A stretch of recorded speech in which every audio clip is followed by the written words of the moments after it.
අද මම try කරන්න යන්නේ Land of Kings එකේ රුපියල් 5000 දෙන family offer එක. ඉතින් මේ family offer එක නම් ඔයාලට dining ගන්න හම්බෙන්නේ නැහැ. Delivery සහ take away තමයි තියෙන්නේ. අතන family offer එකෙන් රුපියල් 5499. ඒ ගානට නම් අවුල නැහැ. මේ 5 දිනෙට මේගොල්ලෝ recommend කරනවා. බලමු මේක ඇත්තටම වාසියද කියලා. එතකොට Land of Kings එකේ family offer එකට අපිට හම්බ වෙනවා large noodles එකක්. ඒ වගේම large rice එකක්. ඊට පස්සේ large කොත්තු එකක් හම්බ වෙනවා. ඒ වගේම omelette දෙකකුත් හම්බ වෙනවා. ඒ වගේම devil chicken එකක් දීලා තියෙනවා. 1 ලීටර් Pepsi බෝතලයක් හම්බ වෙනවා. ඒ වගේම හොඳ මාතල් එක තමයි කිරි පුඩින් 6ක් හම්බ වෙනවා. මම පෙරේතකමට දැන් එකක් ටක් ගාලා කෑවා. මෙතන පහයි දෙන්නේ ඔයාලට 6ක් හම්බ වෙනවා. family offer එකෙන් Land of Kings ඊට පස්සේ chili paste gravy සෑහෙන කෑම ගොඩක් හම්බ වෙනවා ඔෆර් එකට අම්මට උඩු දුම දම තියෙනවා large chicken noodles එක මෙහෙම තමයි තියෙන්නේ බලවෙන අපි ටේස්ට් කරමු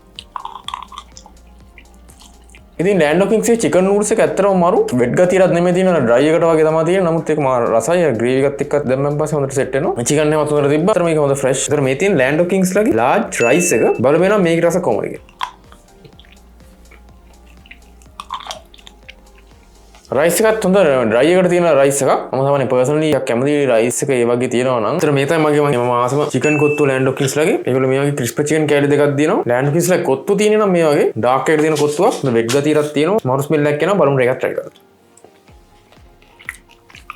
කොත්තුව තමයි නියම ස්පයිසි ලෙවල් එකට තිබ්බා කොත්තුව නියමාතල අර ක්‍රිස්පි චිකන් එකෙන් පට්ටාත ඒතරත් මගේ most favorite එන්නේ චිකන් කොත්තුව තමයි බලමු ලුක් එක නම් මේවා තමයි තියෙන්නේ ඒ වගේ හොඳ පැක් එක දාලා තියෙනවා බලමු මෙන්න දාලා ඇත්තම කිව්වොත් මේ පුඩිම නම් මට සුපිරි සෙට් වුණා. දැනට කාපු හොඳම පුඩිමක් කියලා කියන්න පුළුවන් බය නැතුව Land of Kings එකේ කිරි පුඩිම. හරි ඔයාලා try කරනවා නම් මෙන්න මේ නම්බර්ස් වලට ඔයාලා මේ කතා කරලා order කරන්න පුළුවන්. නැත්නම් ඔයාලට පුළුවන් Land of Kings website එකෙන් ගිහලා order එකක් place කරන්න පුළුවන්.